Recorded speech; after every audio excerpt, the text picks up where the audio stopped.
some people who have guns who shouldn't have guns because they have no idea how to operate them. They don't know how to fix them. They don't know how to, oil them. They don't know how to maintain them. So like have somebody sit down and talk to them about it. I think it's a really, just like schooling, like you need to get the education in order to move forward. So like you can go from, just buying a gun to building a gun with the right education and the right tools. So for finances, it's the same thing. Like if you don't have the tools, you don't have the education, you don't have the knowledge. Because as I said in the last podcast with Emily, is that knowledge in use is power, just not knowledge that's stagnant. So yeah, I think I saw one of the Brady has a lot of faith in the government. Apparently, he said he wants to pay the national debt down. He thinks they're going to use the money wisely. Well, I think that makes more sense. They must be cops.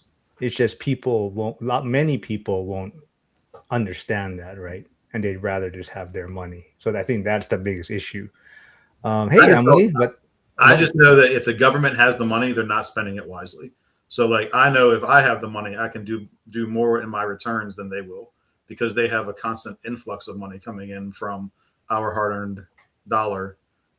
So I don't think that the government does a good job of. And if you look at government contracts, like you can go on right now and look at the government contracts and look and see what they're paying for stuff. It's like crazy. Like the annual Rand Paul Festivus, I think it's called, report. It does a report every year at the end of the year. It shows how much waste and how much money is going to different things, like getting hamsters high and how much faster they run on a hamster wheel. Like that's crazy.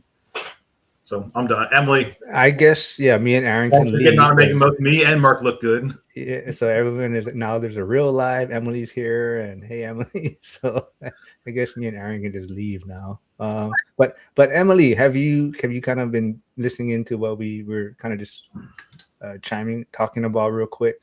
So I just picked up on. I wasn't listening before. I was getting ready to get tools and go to a job site. So I just hopped on. So no, I'm picking up on the tail end of it. Yeah, we kind of just started talking about Trump's proposal for capping interest rates on credit cards at 10%, and then we brought up the Dave Ramsey shorts and reels that I put up, and people were pushing back on your YouTube side, and Aaron was commenting on them. So I don't know. Do you have any thoughts on the credit cards, like interest rates being capped at 10%? I don't like a lot of government interference, to be honest with you. I think that if you're going to take debt, you pay it back. You take responsibility for the choices you make, and nobody makes you take on debt. And so if there's a cap, then they're going to let you borrow less. It's just going to have a different impact. And I just think that we're responsible for our choices, and you're responsible for the consequences of your choices. And we live in a world where nobody wants to be accountable for the decisions they make. And so I know if I take on credit card debt, that interest rate can be really high. Take it or don't. I choose not to, right? And so people just want to blame somebody else. So I don't know. I think it's got to be worth lending to a high-risk person, because 10%, when you think about it, you can get hard money for 10%. And if you think about the debt, a credit card debt is not secured. You don't get a comeback. Like if you take on credit card debt at 18%, they loan you that money. You buy dumb shit with that money. You buy purses and couches and whatever dumb consumer debt people take on. They don't get to come and get that stuff back and resell it like a house where you have security for the mortgage. And so it's like student loans. That's why they're so risky too, is you're borrowing to an unqualified person with no security for it. Like you don't get to take back that education and sell it on the secondary market. So when you have unsecured debt, the rates have to be high enough to be worth the risk versus reward, right? So I don't know. I hadn't even heard that, but I think that it's got to be worth them lending, or they're just not going to, and there's not going to be options for people to take on that debt. And I want to welcome Ike Hobbs here now. So Ike is joining us. He is a firefighter out in Kansas, right? So Ike, quickly tell everyone, I guess, your story, what you invest in. It's been a while since you've been on. Hasn't been that long, but yeah. Oh, you got the coconut wireless going again. Wasn't that bad? No, go ahead, man. No, down rural Kansas, and got a few buy properties, most of which I've bought, rehabbed, and refinanced. So just building slowly, managing everything right now, and slowly growing. Very cool. What's the market like in Kansas? It's pretty stable. It never got the big highs, and it's when I rent stuff, it goes really fast as far as renting it. But when it goes to selling stuff, it's not unusual to be a couple months. So, Where in Kansas are you? I work in Wichita, and then most of my stuff's about an hour south of there in a little town called Winfield. So I know obviously Mark's the one who invests the furthest of all of us. How far out, it's Emily and Ike, how far out do you guys invest? I mean, like, I'll go. Go ahead. No, sorry, I go ahead. I just said I'm just in my town right now. Okay. Yeah. What about you, Ike? Yeah, I go about an hour south. There's a couple towns close to each other that I used to work in one of them and lived in the other one. So that's where I got started. So I've got a pretty good knowledge of what's going on in that area. And it's not quite as competitive as Wichita, but the rent to price ratio is really good. So for my buy and holds, I'm really happy to go there. And since I've got everything right in that area, that's where I'll go. So about an hour. So Aaron, Emily is also considering possibly investing out of state. And like you, she does a lot of work herself, but so she's trying to possibly look at a different market to distance herself so she doesn't get herself involved in the project. So for you, have you ever thought about that, or does it work for you being close to your properties? I mean, I'll argue both sides of that because I've got in the last 20 years, I've had properties 3 hours east, 3 hours west, 2 hours south, and that's all dependent on traffic. It could be 5 hours depending on how bad traffic is. So obviously, I'm in the DC market. I've gone to Western Maryland. I've gone to the beaches over in the shores. The problem is, and Emily, because she swings her own hammer, she's got the same problem, is that like finding a contractor that's one, good, two, you can rely on, and three, will show up like the three biggest obstacles. Because, depending on the market you're in, you might get a whole bunch of contractors that you could work with. But there's one, like I had one meth head move into my property. I showed up. This is 3 hours away from me, 3.5 hours away from me. I showed up and my brand new redone living room had tools with plastic down. It looked like a Dexter room. And I was like, what the fuck is going on in here? So apparently come to find out later on, he didn't tell me the truth. He's like, oh yeah, well the lock on my trailer broke and I didn't want anybody to steal the tools. So I took them out of there. I laid them out and I was like, man, you better kiss my natural pink pasty ass. Like that's you're a contractor. Fucking drill some holes and put a hasp on it. But apparently found out later on that his wife kicked him out because she caught him doing something bad that he wasn't supposed to do. And then after I kicked him out of the house, I think he got arrested for being high and on paraphernalia and driving a car like a mile away on meth. So that's when I call him a meth head. Like he was a meth head and he was a fucking crackhead. So like he was one of the recommended ones there. And I was like, if this is the best of what they got in this area, like I'm fucked. Like this is the area, like we did development. We built a neighborhood. While I was there, I saw this house pop up in the market for 170. It was the bottom of a ski resort. So you come down the hill, you go through the parking lot and the house on the other side of the street. So location was great. It's just the quality of the contractors there were horrible. So if you could find somebody, great. But Tyler and I had this conversation before. And I think, Mark, you were on the podcast, was if you're going to do this, make sure they send you not just pictures, but video. Because you can always angle it the right way. So like it doesn't show how bad the mud was. Like if the wall's doing this because their mud job is terrible. And I saw the video of you doing some mud work the other day. Emily, not Mark, because Mark doesn't swing hammers. I don't know about Ike yet. Just hose pulling. Hoses. I mean, but I don't do drywall because I suck at that. So you can hire somebody to do the hang, or you can hire somebody to do the taping. I do the hanging. I'll hire somebody to do the taping if I can find somebody. But again, like a lot of the ones in this area, they're foreign. Getting a hold of them to do smaller jobs is hard. If they're hanging like 40, 50 sheets, no problem. But if they're hanging like a sheet, it's not really worth their time to come out and do it. So I just think that finding the contractors who will show up, who don't have a meth problem, who aren't in jail, like I think those are the biggest obstacles. Depending on where you go, like my market's the East Coast, so like I have friends of mine, like the Brotherhood Buffs guys, right? So Ian and Dan, like they're friends of mine. IQ probably know who they are, the ones that yell at the fire trucks as they go get them brothers. So they own a whole bunch of shit at the firehouses around their firehouses in Baltimore before they quit. And they were like, yeah, man, we got this guy. He does your structural, do your basement, he'll do your foundation.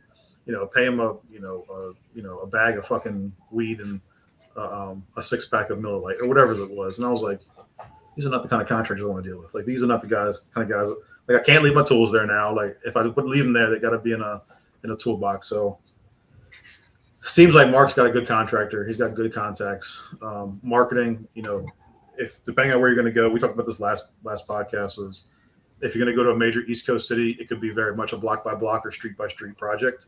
So you got to really know the market. Where are you looking at going?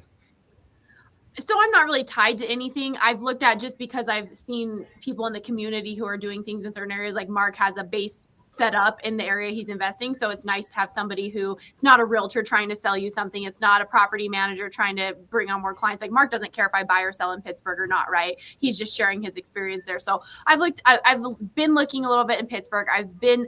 I got pretty freaked out by Detroit. I know people are doing it there, but when people are telling me that their water heaters are being stolen out of the inside of their houses and their furnaces are being stolen, like that pisses me off so bad. I don't even want to deal with that. I don't think so. I think for me, my market is good and I can invest in my market and make money, but I have a hard time releasing control and stepping back. And so I can't scale as much as I would like to when I'm doing all the work. So I kind of feel like I have to go somewhere else to pull myself out a little bit, or I just need to do some internal work to sub things out and say, okay, it's not exactly like you'd want it, but you can't scale that way doing everything yourself. You're right. So I'll agree with you and I'll disagree with you. I agree with you because we're of the same mindset. We work on our own houses, make the maximum profit because we're doing the work. And you'll hear a lot of people, especially investors say, or people who want to be investors say, I'm not going to do the $25 an hour work when I can be out making $100 and some odd dollars. Like, apparently you don't know how much contractors cost nowadays, because hanging drywall or replacing a tub or replacing like a bathroom, I think around here right now for the market, it's $40,000 give or take for a good size, not a standard, but a good size bathroom renovation. Like, and I'm like, you get a Schluter system, you'll have that thing done in a week. So I'm making $40,000 a week. So then it goes back to like, is it worth for me to go out and hire contractors somewhere else? The numbers have to really make sense for me to do that. Or I can piece it together. Like I'm not going to be the kind of person who's going to invest long distance unless the house is turnkey and I don't have to have any work where it's like minor work, minor repairs. So, I mean, when you guys come to the East Coast, it's just a different world than where you guys are at now. I don't know to say it. Like, you got to know the area. So Pittsburgh, same thing. Like, it could be Philly, same thing. It could be this block is great, this block is shit. Like Kensington, obviously, is an open air drug market up in Philly. And people are like, there's such good deals up there. Do you ever spend time? I'm like, fuck no. Like, why would I go up to that cracky? Those kind of area. So, like, yeah, I mean, I think that it's just like the neighborhood or the areas that you grew up in. Like, you know it intimately. You know the blocks. You know the troubled area. You know, if you go at 3 o'clock in the morning, the train's going to go past this house. You know, so it's going to be a ding in your selling promotions. I don't know. I'll argue both sides because I think if you stay local, somewhat local, and just go for the home runs, like it makes more sense. Like I do 1 to 5 houses a year. I've done it for 20 years. Sometimes I do more, sometimes I do less. This year I've got 2 lined up in the pipeline, but I'm going for home runs only. Like I'm not going to go for a $20,000 or $30,000 house because for me the market swing is too volatile, I guess. So $20,000 or $30,000 for either seller subsidies or a major repair or something goes bad is too high. It's too much of a risk. It needs to be like a 50 to 100,000. You're not going for 2 5s, right? Yeah, you can't fuck 5. You can't fuck 5 2s and call them a 10. Not 5s, 5 2s, Mark. You can't fuck 5 2s and call them a 10. The captain that told me that, his wife was the one that passed away that I'm making the stuff for. He's the one. That's why I like him so much. I'm making him stuff. He gave me life advice. Quality over quantity. Flavio is trying to tell you that Pittsburgh has high crime also. That's just Flavio. Joe V is saying.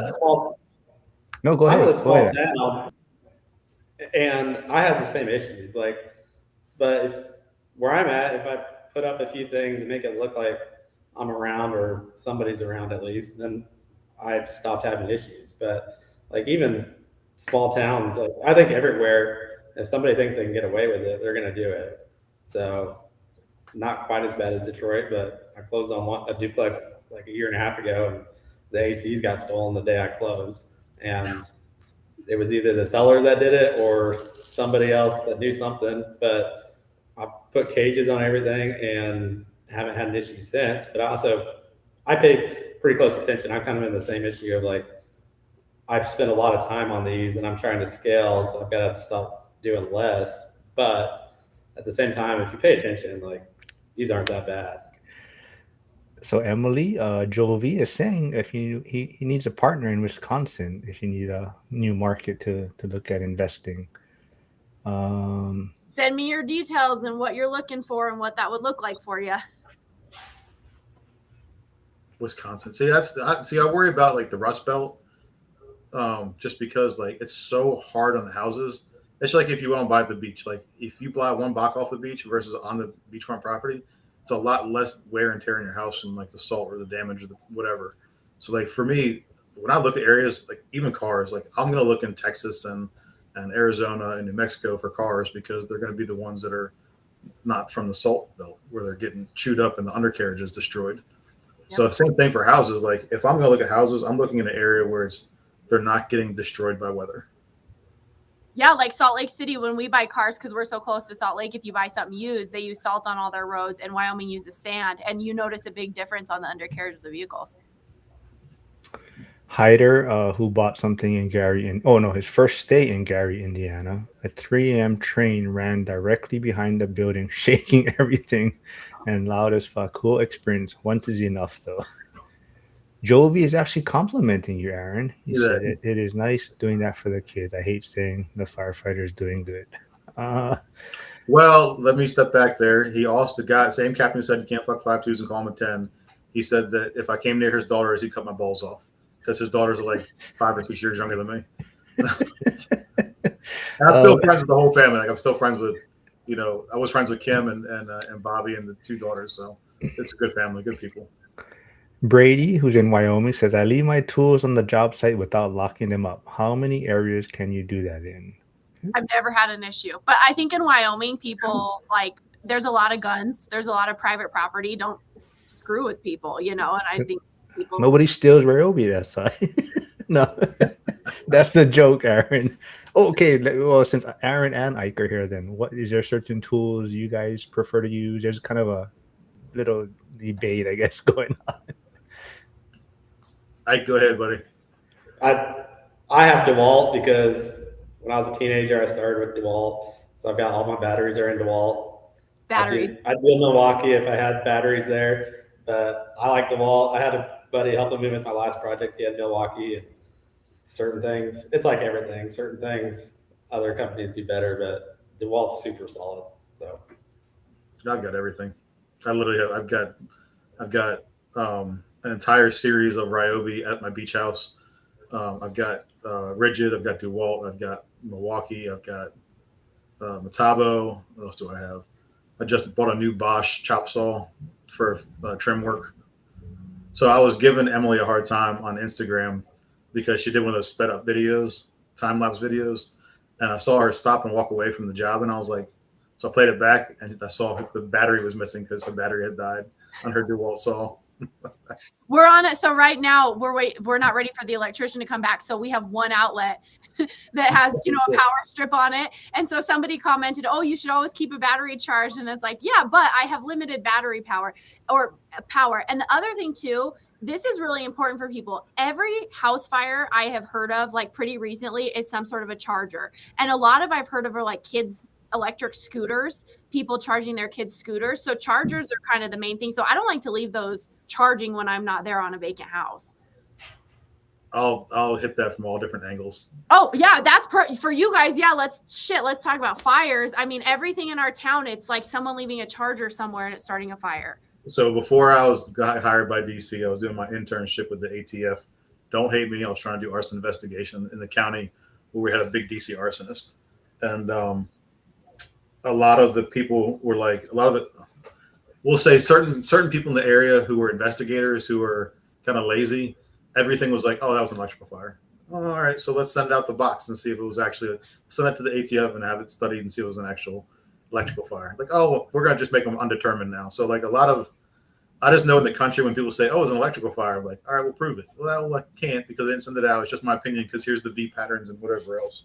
So I think a lot of investigators in the country, from the ones I've experienced, are dumb as dog shit, and they're just trying to get that paycheck because they don't know what they're actually doing. So yes, but I also agree with you because a lot of they're over. So in DC and Baltimore right now, you get paid for charging scooters overnight. So the scooters right around the city. It's another advice that my captain gave me. He's like, don't get caught fucking a fat girl and don't get caught in a scooter. They're both fun, but you don't want to get caught doing it. Same captain. So what they're doing is they're charging these scooters, and they're drawing too much power off the line, right? So we draw too much power off the line, makes the line get hot. If the lines are old, like if you have a cotton wrap or something like that, then it can cause a fire. So we've had a couple fires in the DC metro area or the East Coast area because people are trying to draw too much power to make money by charging these scooters. You're gonna have to make T-shirts, merchandise with all your quotes and sayings. But Brady is saying I might have spent more money on batteries than the tools themselves. What did I tell you, Emily? Oh, Emily. Yeah, we talked about this on Instagram. So I went out and bought a bunch of what was a Hart and something else. What the other ones I bought? Hart. So if I have a bunch of like DeWalt and a bunch of like rigid, like a bunch of yeah, you can buy an adapter off of eBay for $10 to $15. So if like my rigid goes out, then I have DeWalt batteries there. Then I can just put the adapter from rigid to DeWalt, and it's like 10 or 15 bucks if I have extra batteries there. So instead of like waiting for this battery line to charge, like I've got 2 or 3 rigid batteries right now, and I'm like, I don't want to go out and buy $199 worth of batteries. Like, I'll go buy $50 batteries and just get this just as much voltage. Just get the adapter. So that's my life advice to you guys. Can't fuck 5.2s, can't fuck a fat girl, ride a scooter, and buy the adapter for the batteries. The best tool is the tool you can afford. And when you're starting out, you got to start with what you can get your hands on, and then you can upgrade as you go. But we talked about this before, but people were building houses years ago with none of the stuff we have. So obviously you don't have the skills. It makes it easier. But look at what people are doing many, many years ago without even electricity. And it's taking a lot longer too. Oh yeah. Although I would still like to build a Sears house. I love craftsman style houses. I think those were really super cool. I'd love to build some houses like that at some point. It's just the cost and time is a lot higher now. So you say you're doing 1 to 5 houses a year. Are you flipping? Are you holding on to them? How do you decide what you keep and what you get rid of? So the average house cost in DC is $650,000. The average house cost in PG County, where I'm sitting right now, is I think $450,000 to $550,000. So it really depends on what the property value is. So how good of a deal am I getting on it? How much money will I make on it? How long you got to sit on it for 2 years to do a 1031 supposedly. So like if I take a loss for 2 years, can I make that up in the back end by paying less taxes? Or if I do a 1031, is it in a high appreciation area? Do I need a cash pop right now? Like right now I'm flipping a house. Like I could turn it into a rental pretty easily. I bought it I can give you the numbers. I bought it for $265,000. I probably put $35,000 into it. Market rent is $2,700 for a 3.2 with an unfinished basement. Oh, a finished basement, no bedrooms, no egress windows.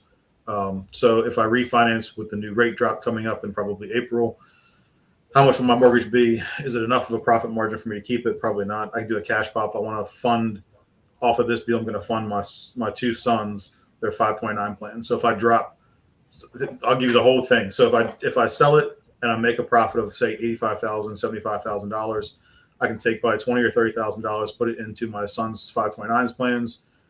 So the 529 plan is an educational savings account for the government. If 15 years at 6.5%, which is what it averages out to, I'll have about $100,000 to $200,000 for each kid going into their college days. So like each thing I do has a very specific reason why I'm going that route. I would really like to do more development as I go towards retirement, but I don't know if it's worth it. I just don't know. A buddy of mine is a firefighter up in the Pennsylvania-Maryland border. He called me yesterday. He sent me a property. He's like, hey, this county just rezoned. If you have R2, then now you can put townhouses up there. What do you think about this 2-acre lot for $375,000? I was like, okay, well, let's run the numbers. You can fit for urban, you can probably fit between 24 and 36 row houses in that area. Depends if you're doing a 2-1 or a 3-2. was like, what's it selling for up there? So he gave me comps. One of them for a 2-1 was selling for 310. I was like, okay, for a 310 selling for, I'm sorry, for a 2-bedroom, 1-bath selling for 310 at 1,700 square feet, you're at a build out cost of $180,000. At $180,000, that's a tight profit margin. So you have to do a whole bunch of these and have upgrades for people to buy into, like upgrade the bathrooms, upgrade the kitchens, upgrade the counters, upgrade the carpet. So at $180 a square foot for those build outs, it doesn't make sense for me because that doesn't take into account the permits, the fees, impact fees, land development, site clearing, all the dirt work that you have to do for it. So for me, I was like at 375, that's not even taking into account all the dirt work and all the permits and all the build out costs for that. So that doesn't make sense to me. So like I've done it all. I've done it. And after the 08 crash, I used to do tax liens. I probably did a couple dozen tax liens. Tax liens, 99% of them paid back. Only had one that didn't pay back. I sold that in Craigslist within 48 hours of actually closing on it. Shows you how old I am. Yeah, I've done a little bit of everything. Development, we did neighborhoods. I could have probably retired from the fire department back in my 30s, but I was scared too. I ain't gonna lie. And I enjoyed like kicking doors and saving babies 15 years ago. As long as you're not kicking babies and saving doors. Good life advice. That could be a T-shirt. Kick doors. Yeah, exactly. Put it on your woodwork stuff that you're shipping out of state now. And some people love it and some people get pissed off about it. I like to stir the pot, but there's certain areas I can't stir too hard. I know what I'm allowed to get away with in certain areas. You were mentioning 529s though. Is there a maximum you can deposit in the 529? That's a good question. I don't know. Actually, let's look it up. Google it. Sorry, I'm muted. I think there's none, but there's state and I think each state has different tax requirements, I believe, but there's no like technical limit you can deposit. Individual contributions with $19,000 per beneficiary per year. Married couples up to $38,000 per beneficiary per year. So I mean, technically, since I'm married, she's still putting up with me. I can put about $76,000 in there for the 2 kids, $38,000 each. Well, so your averages though, like, so one of the things you need to pay attention to if you're going to do something like this, twofold. One, the average rate of return for the 529 plan is 6.5%. Average rate of return for comparison for the S&P is going to be 10%. So which one makes more sense? Same thing for if you buy real estate instead of the 529 or S&P index ETF fund. What's your rate of return going to be, and which one are you going to make the highest rate of return, and what's the benefit for it? So the 529 you can write off against your earned income, and you can also get a 529 plan in any state. It doesn't have to be your state. So right now the popular states for your kids, if you're going to buy one or put money into one, is going to be Utah and Georgia because the rates are lower. I'm sorry, not the rates. The fees are lower, and the benefits for Maryland, if I put it into, say, Georgia, which I just did, I can still write that off against my taxes. But some states you can't do that. I really recommend is going on like ChatGPT and laying it out. Like I have $10,000, $20,000, whatever it might be to put towards my kid's 529 plan. What would you recommend? And it'll give you an entire financial breakdown. I don't know. I see Jovi's comment here, but it's not popping up on the chat where I can share it. He's asking, can't read Emily's shirt. What does it say? Oh, it's faded because we made it years ago. It says capitalism works if you do. And the print on the background is like dollar bills or $100 bills. It looks like you're about to go to work. Exactly. Yeah, no, this has been worked in for years. But it's funny because on my Instagram, there's so many people that are like, yeah, great. And then there's people, lots of people hate capitalism right now because they don't want to work. Yeah. So Ike, what are you working on? I saw some videos. Are you refinancing something, or I forgot what you're doing? Yeah, I just finished up a fourplex last week. Nice. So waiting on the appraisal right now. I've still got a few things to do, but it's all occupied. So waiting on the appraiser to come out, take a look. And with it being small town, that'll be a little interesting to see what they do on comps. But cash flow wise, it should be pretty good. And I'm actually sitting right now in a empty unit. Had a tenant move out yesterday, so going through to see what I need to do and get that turned How'd they around. leave it? Pretty good. They're really good tenants, but there's some slight stuff that I'll have to do, and a little bit of other stuff that they probably shouldn't have messed up. So we'll just take that out of the deposit and go from there. So I probably have it rented by the end of the month. Let me, if you don't mind sharing, is like 2-1, 3-2? What is it? Yeah, 2-1 duplex. What's the market rent for that there? We'll probably get 750, and then it's more updated than most of the ones around here. There's either brand new apartments in the area or slumlord apartments, and we kind of fill the niche of right in between. And then I'll charge $25 a month pet fee, and that's what'll get most of the people asking me to rent. So that's been really beneficial. Let people do pets. And so far, I haven't had to pay for it, but I know eventually I will. So this is for all three of you. When you look at acquisitions, are you looking at the monthly projected pro forma of these things, like what it could be? So like for you, if it's 750, did you buy each unit for $75,000, or how does that break down for y'all? So this one was a burr for me, and I think I came out to about 45 grand per unit when all was said and done. That's great. So it beats the 1% rule then. Yeah, by quite a bit. And when I bought it almost 2 years ago, I think just slightly longer, I was thinking about 600 on rents. So we're doing quite a bit better than I expected on rents. But so far we keep upping things and still get a lot of interest. So what about you, trying to get what we what's can. your benchmark? Me? Yeah. I'm kind of fly by the seat of my pants. Like I know some people have spreadsheets and numbers. I kind of look at it and I go, okay, so I've always bought stuff I could add value to, but like this year I bought a fourplex and it was in good shape. I mean, I would probably make it a little nicer as people move out, but it was fully rented. And one thing I was going to ask Ike about the small market, but we were worried about it appraising. So the rents made sense for the cash flow on it, but we don't have a lot of small multifamily comps in our area. So those don't appreciate in the same way single families do. Like you have a property that you know is worth, as an investor, it's worth the purchase and the cash flow, but it's going to have a hard time appraising because the comps haven't kept up. And so like I have a triplex that makes me a really good amount of money. And if I could, it's a house in the front and a house in the back that's an upstairs and downstairs apartment. Because of the zoning, I can't split it because the lots would be too small. But that would be worth so much more if I could split it. And it cash flows great, but there's not other multifamily homes that have sold, so appraisers don't have the comps. And so that's like, so I just bought a fourplex.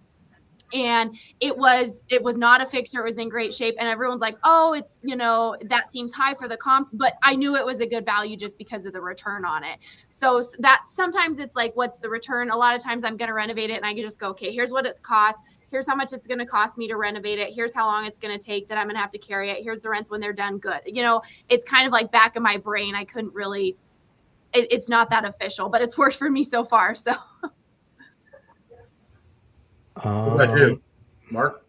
Me, I just ask questions. You don't like to answer questions. I fly by the seat of my. Well, there's many people on here. That's why. So I try to get you guys involved. But yeah, I just fly by the seat of my pants more now. I mean, definitely in the beginning, you follow a spreadsheet more. It's definitely more by the numbers. But now, it's definitely more like what location it is, and even a lot of the properties now that I'm getting, they're tenant occupied. So I'm fine with it being under market at the time, but it's, you kind of, like you're saying, you kind of know the rent box as far as what it's going to project down the road. But now it gives you also time to get the property stabilized because you have someone in there, paying rent. So it's not like everything has to be done right away. So that's kind of more what I'm leaning towards now.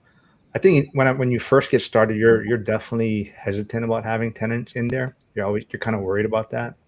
But as you get more properties, get more experience, I think it's actually a better position to be in to get properties with tenants in there. So you can kind of take your time to get things done and let things stabilize, and maybe do one side for if it's a multi-family, right? Get one side done, things like that. So that's kind of more where I'm at now, tenant occupied properties and getting rents up over time. What's interesting for all of you guys is that like depending on where you're at, like most of the duplexes here, they're separate tax deeds. So like you can't, for the most, depending on what part you're in, because every 5 minutes this way, 5 minutes that way, it's very different. But like for the most part here, a duplex is not under one tax deed, it's under two tax deeds. Same thing for like, we do a lot of condo conversions. We talked about last time for like Ike. So if we do a condo conversion, what can each one sell for versus what can it rent for? So can each one get a tax deed? Is that in the bylaws for the area that you're investing in? Interesting. And that's kind of like we've heard, and I don't pay that much attention to it because I would never invest there, but California talking about trying to make condoizing easier for ADUs and being able to split them up so you can sell them separately, and that solves some problems. That's just, it's interesting how different a market can be based on the needs and the density issues. Yeah, and the politics. Yeah, I think those are more in, if you're looking at most of them, they're in the markets that restrict building and are higher cost of housing. So like Pittsburgh, it's affordable. So that's why those type of things aren't really in play yet. Even like ADUs haven't become a big thing in Pittsburgh yet because building and homes are still affordable there. But Aaron, you did talk about 529. Harrison's here, your buddy Harrison in Virginia Trade Better 99 says, Aaron, what are you planning for your kids to go to college with the 529? I am definitely unsure how much to put in for mine because I don't know if college will be around 18 years from now. But there is a new rule that came out, right, Aaron, that you can roll it into an IRA now. So there's options out there now. I'm looking up the website because like, off the top of my head, I can't think of what it is. So investor.gov has a calculator called Compound Interest Calculator. So can I scare my screen? Am I allowed to? I think it will let you. Let's see. So if I want to first, though, let's filter this out first, though. It's educational. All right. So am I allowed to? Yeah, you gotta just with an arrow, click that, and it will say share screen. There you go. All right. So we see this, right? So if I put $10,000 in right now, monthly contribution, if I just leave it alone for 15 years, estimated rate will say 6.5 with a 2% variance. So it could be 4.5 or 8.5. Calculated out annually, this gives me how much will that $10,000 be in 15 years. So it could be as high as $33,997 or as low as $19,352, depending on what the interest rate is. So if I did an annual contribution, if I want to write off against my taxes, we'll just say $1,000. See how that changes it. So, that's a big change. So 15 years could be worth $372,000 or $268,000. So like these are the kind of things I look at when I'm doing like projections, and you can do the same thing for real estate, right? So if I buy a house for we'll say $300,000, and length of time in years, we'll just say 5 years. So it increases at 2% because we talked about the variance before, the appreciation. No variance. Actually, let's just 2 with the 1% variance. So it could be 1%, it could be 3%. What's that house worth? That the $300,000 house is now worth $331,000. So like this is a really good tool that I always try to push on people. I'm doing me and Caleb were talking about this. The one who's supposed to be on today is I'm doing a presentation for recruits, firefighters, cops, cadets, to show like why you invest in a 457. But I'm going to use this to show housing and everything else, like 529 plan, 457. Just because like these are good numbers to understand and know is that if I put $10,000 in, for a real estate, $300,000. But if I put $10,000 in now, monthly annual contribution, I'm sorry, that should have been not $1,000. We'll do $100, so it's $1,200 a year, 15 years, interest rate 6.5 with a 2% variance. Calculate it out. So that will grow into $54,000 on average. It could be as high as $67,000. So it really depends on how much you're looking at putting in there, and what you want to do with it. So for me, I know this very specific question. If college is still around in 15 years, you can use this for, if I go to private school, we can use it to buy books, I can go buy computers. There's a whole bunch of stuff that you can put into it now. And if you don't use it, I think it's like $3,500 a year as you can roll into a Roth IRA or SDR. I can't remember which one it was. So these rules always change. Like whatever now is obviously not going to be the same in 5 or 10 years from now because something's going to change. But that's the 529 plan is just like it's not probably the best use of my money, but it's a set it and forget it, and I can afford it. So that's why I'm flipping this house, to put it in there, to set it and forget it and have less decision making capabilities. Yeah, I think they had to make it more flexible because less and less people are choosing the college path route. Plus, yeah, other people are putting it in other investments, right? So they did have to make it a lot more flexible now. Yeah, I don't know. I mean, I gotta run. I gotta take my mom to the appointment soon. But earlier today, we had Brandon on and Brian Waters, a fire captain in LA County. The topic was kind of the power of saying no, I guess. So maybe we'll wrap it up with each of you touching on. Let's see. One of the questions we touched on was, how do you know when no is wisdom and when no is just comfort? So, Ike, you want to go? I agree with Brandon. It's all subjective, but on that whole topic as a whole, a lot of times when I talk about my story, it was story of analysis paralysis. So I sat on the sidelines for a long time doing side real estate stuff, but not actually getting involved myself in the investing, and have a lot of regrets about that. But I would say, the first deal I did is working out really good now, just over 4 years later. I wouldn't do that deal now, but that's because I know more and have better resources and a lot better tools to work with. But I think if you're just getting started, like, you got to know what your bandwidth is. And if you're not doing anything, just go ahead and do something. But if you've got a lot going on, then yeah, you probably need to be pickier. That's something I'm working on this year, is like, I want to do better deals than I have in the past, just because I've got traction, I've got things to do, and I've got properties I got to keep up now. So I only want to do better deals than what I've done in the past. But at the beginning, that first what I thought was a base hit turned into really, so far has worked out really, really well for me. And I'm really glad I just took that step. So, Emily? I think you have to know yourself first and really be honest with yourself about your personality, because some people say yes to everything. And so then maybe you need to learn to say no more. And maybe you're a people pleaser, maybe you're whatever. Some people are really good at saying no. And like Ike said, maybe you're not doing something because you're analysis paralysis, especially people wanting to get into the market. And so if that's your personality, then you kind of need to pony up. So you got to look internally before you answer this for yourself. For me, one thing I realized was when I started, I had to buy the absolute shittiest house because that's what I could afford. And the skill set I had was construction. But then when I looked at, okay, if I buy something that's so bad, it takes this long to renovate, and I go that long without a profit, whether it's going to be a rental or a flip, I'm carrying it without making money for that long. It's what I had to do when I started, because I could only afford a $40,000 house. I couldn't afford a $120,000 house. And I didn't know or wasn't comfortable with hard money or lines of credit or any of that.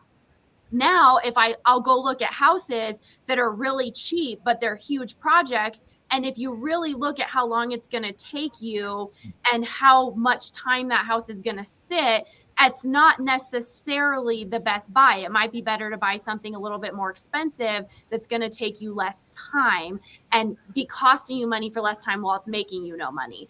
And so sometimes I think also you have to look at what I started with isn't what works for me now. And then I'll leave it with, I always love, if anybody knows who Warren Buffett and Charlie Munger, Warren Buffett is one of the smartest, wisest stock investors ever. And he just retired. His business partner, who people don't hear about as often, was Charlie Munger, who just died a couple of years ago.